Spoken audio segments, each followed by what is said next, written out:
स्वागत है आप सभी का आइडियल इंस्टीट्यूट किशनपुर बाज़ार में।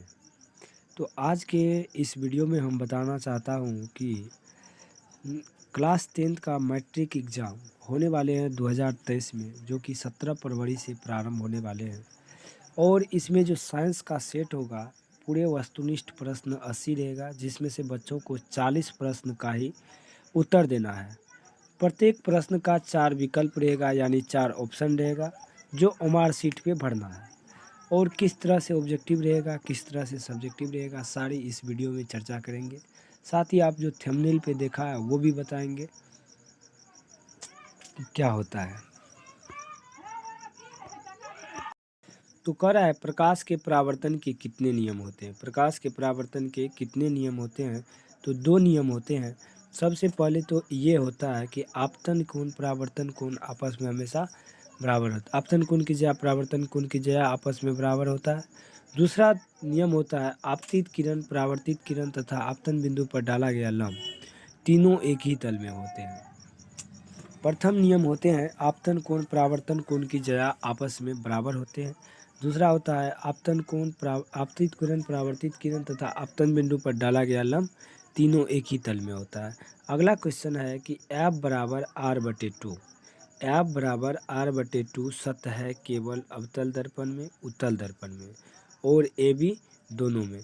तो सबसे पहले दोस्तों हम ये बता दें कि एफ बराबर आर बटे टू जो होता है, अगर अवतल से भी सिद्ध करेंगे तो एफ बराबर आर बटे टू ए आता है, और उत्तल से भी करते हैं तो एफ बराबर आर बटे टू ए आता है। तो इसका जो करेक्ट आंसर रहेगा ए और बी दोनों में, यानी कि अवतल दर्पण में भी एफ बराबर सूत्र एफ आर बटे टू होता है, उत्तल दर्पण में भी सूत्र एफ बराबर आर बटे टू होता है।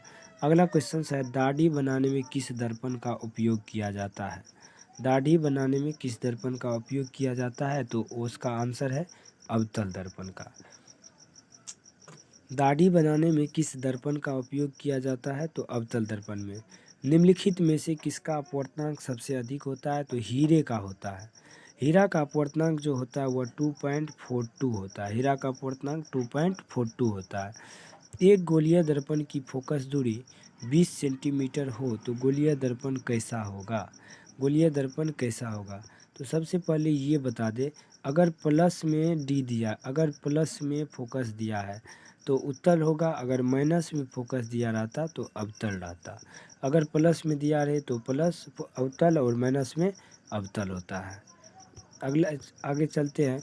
वास्तविक वस्तु का आभासी प्रतिबिंब बनता है। वास्तविक वस्तु का आभासी प्रतिबिंब बनता है। मतलब इसका कहना ये है कि वास्तविक जो वस्तु है उसका प्रतिबिंब बनता है। वास्तविक वस्तु का वास्तविक प्रतिबिंब, आभासी प्रतिबिंब कहाँ बनेगा, तो समतल दर्पण में। उत्तल में, अवतल में ये चीज़ नहीं होता है। किस माध्यम में अपवर्तनांक का मान है। किस माध्यम में अपवर्तनांक का मान होता है, तो किस माध्यम में, तो साइन आई बटे साइन आर। साइन आई बटे आर, यानी कि अपवर्तनांक का मान जो होता है वह साइन आई बटे साइन आर होता है। ये हमेशा याद रखना है। ये क्वेश्चन विविया होता है, विविया है। अगला क्वेश्चन है आँख के व्यवहार में होता है। आँख के व्यवहार में होता है, यानी कि उत्तल लेंस की तरह। आँख जो काम करता है अपना सबकी, वह उत्तल की तरह काम करता है। आँख का व्यवहार होता है, मतलब आँख कैसे काम करता है, तो उत्तल लेंस की तरह काम करता है। अब कह रहा है मंद प्रकाश में किसकी शिथिलता से पुतली पूर्ण रूप से फैल जाती है। मंद प्रकाश यानी कि कम प्रकाश में किसकी शिथिलता से पुतली फैल जाती है, तो वह जो है परितारिका है। वह क्या है, परितारिका। विद्युत धारा उत्पन्न करने की युक्ति को क्या कहते हैं, जानित्र कहते हैं।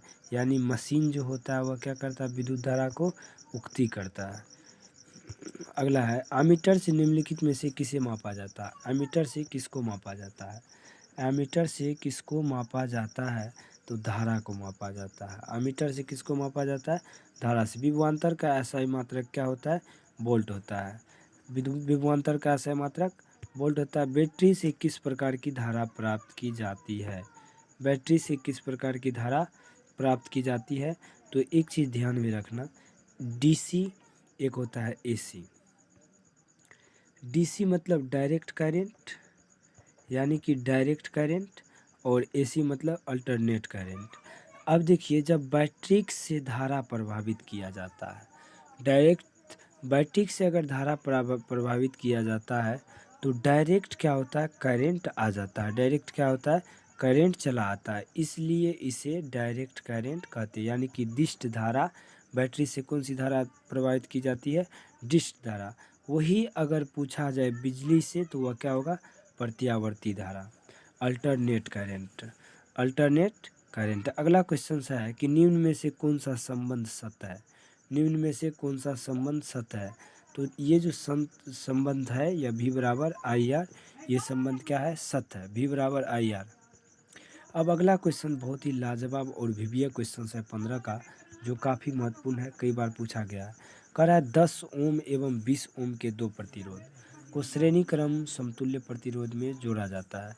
तो श्रेणी क्रम का जो थ्योरम होता है, श्रेणी क्रम का जो थ्योरम होता है, यानी कि ये थ्योरम क्या होता है, तो आर बराबर होता है formula R1 plus R2 plus R3।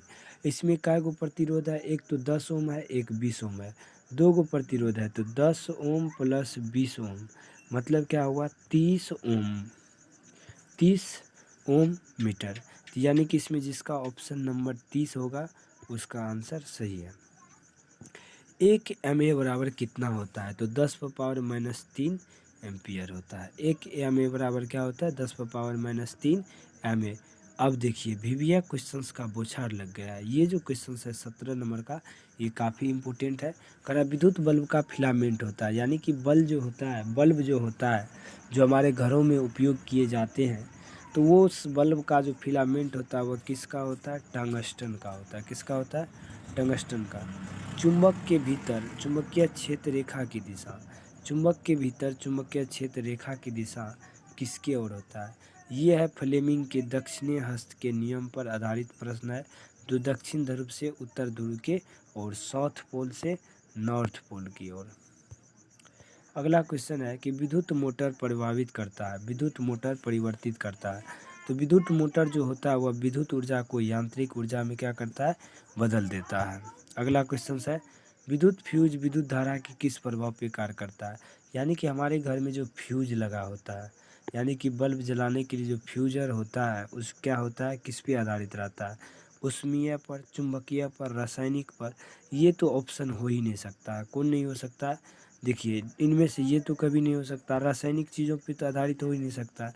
बात रहा चुंबकीय और उष्मीय, तो चुंबकीय उसमें कहीं यूजेन है, और है क्या, उष्मीय। यानी कि चुंबक जो होता है, फ्यूज जो होता है वह किस तरह का होता है, उष्मीय चीज़ों पर आधारित होता है। निम्नलिखित में ऊर्जा के स्रोत कैसे काहे हो जाता है, निम्न में से उत्तम ऊर्जा के स्रोत क्या है, निम्न में से उत्तम ऊर्जा के स्रोत, तो वो जो होता है वो कोयला होता है। बायोगैस का मुख्य सूत्र क्या होता है, CH4। साथ ही साथ इस क्वेश्चन का याद रखना है कि मीथेन, कभी कभी इसी क्वेश्चन को पूछता है मीथेन, मीथेन का जो सूत्र होता है वह CH4 होता है, मीथेन का सूत्र CH4। अब देखिए कह रहा है CaCO3, CaCO3, CaCO3 reaction CaO plus CO2 उपरोक्त अभिक्रिया से किस प्रकार की है, तो यह जो है अपघटन है। कह रहा है अमोनिया के अणुसूत्र, अणु में नाइट्रोजन एवं हाइड्रोजन का अनुपात कितना होता है, नाइट्रोजन एवं हाइड्रोजन का अनुपात कितना होता है, तो वह होता है 1:3। कह रहा है FeCuSO4 reaction FeCuSO4 plus Cu, यह अभिक्रिया किसका उदाहरण है, तो इसका उदाहरण किसका है, तो 25 का बी होगा, विस्थापन अभिक्रिया। जब एक रासायनिक अभिक्रिया टूट करके दो का यानी कि अलग अलग निर्माण करता है उसे क्या कहते हैं, विस्थापन अभिक्रिया।